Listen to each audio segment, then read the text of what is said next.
Saudara-saudariku yang terkasih, salam sejahtera bagi kita semua. Di dalam Injil Lukas diceritakan ada seorang perwira di Kapernaum yang sangat baik yang menopang kehidupan peribadatan Yahudi. Diceritakan bahwa ia menanggung pembiayaan pembangunan rumah ibadat mereka. Perwira itu memiliki seorang hamba yang sangat ia kasihi dan kini sedang sakit hampir mati. Diceritakan bagaimana ia berharap agar Yesus menyembuhkan hambanya itu. Tetapi menariknya adalah, ia menolak untuk mendatangi Yesus secara langsung. Dan menolak pula Yesus mendatangi rumahnya.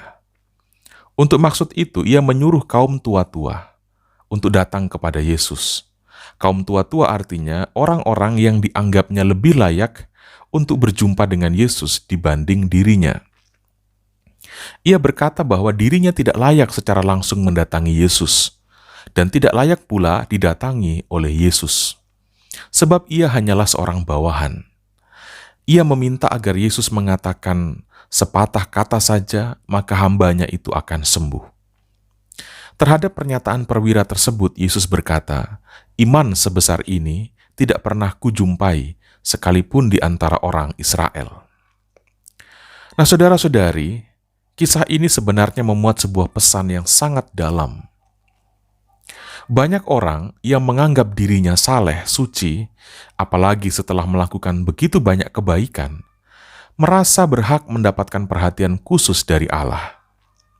Tidak sedikit orang yang menjadikan kesalehan, kesucian, dan kebaikan-kebaikan sebagai alasan untuk menuntut Allah agar lebih perhatian kepada mereka dibanding kepada yang lain. Cara berpikir seperti ini dimiliki oleh banyak penganut agama. Akhirnya apa? Orang berlomba-lomba untuk tampak saleh dan suci. Orang berlomba-lomba untuk mengukir prestasi-prestasi kebaikan. Tujuannya satu, agar kelak Allah akan berpihak kepada mereka, khususnya di saat-saat genting. Sikap dan perkataan perwira di Kapernaum di dalam Injil Lukas tadi sebenarnya menampar diri kita semua. Sebab kebaikan besar yang ia lakukan tidak diukurnya sebagai prestasi di depan Yesus. Ia tetap menganggap diri bukan siapa-siapa dan tidak berhak mendapatkan kehormatan khusus dari Yesus lebih daripada yang lain. Baginya, cukuplah Yesus melemparkan satu atau dua kata saja untuknya dan untuk hambanya, itu sudah terlampau luar biasa bagi dia. Saudara-saudari, inilah kerendahan hati yang luar biasa di hadapan Allah. Kerendahan hati di hadapan Allah artinya tidak menganggap kebaikan-kebaikan sebagai prestasi yang harus dibalas oleh Allah.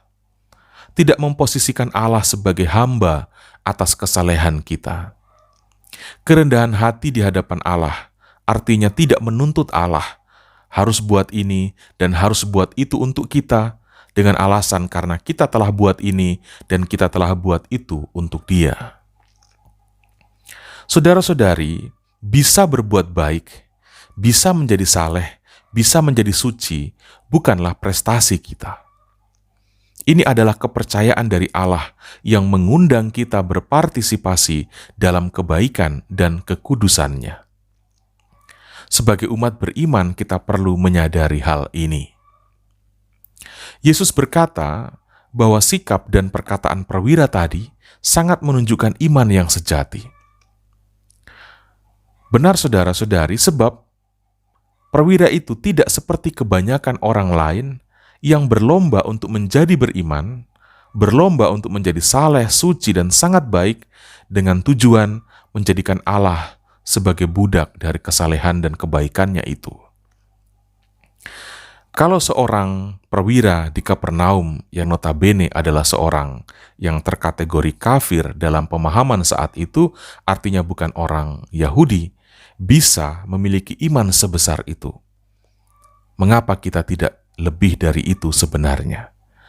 Karena itu saudara-saudari, mari kita selalu dan senantiasa belajar dan merenungkan iman kita. Bertanya apakah cara dan sikap iman kita sudah sebenarnya atau sudah sesuai dengan apa yang diharapkan oleh Tuhan Yesus atau tidak. Sekali lagi, jangan sampai kesalehan, kesucian, dan kebaikan kita membuat kita seakan-akan menempatkan Tuhan harus menjadi sebagai budak bagi kesalehan kita. Tuhan Yesus memberkati kita semua.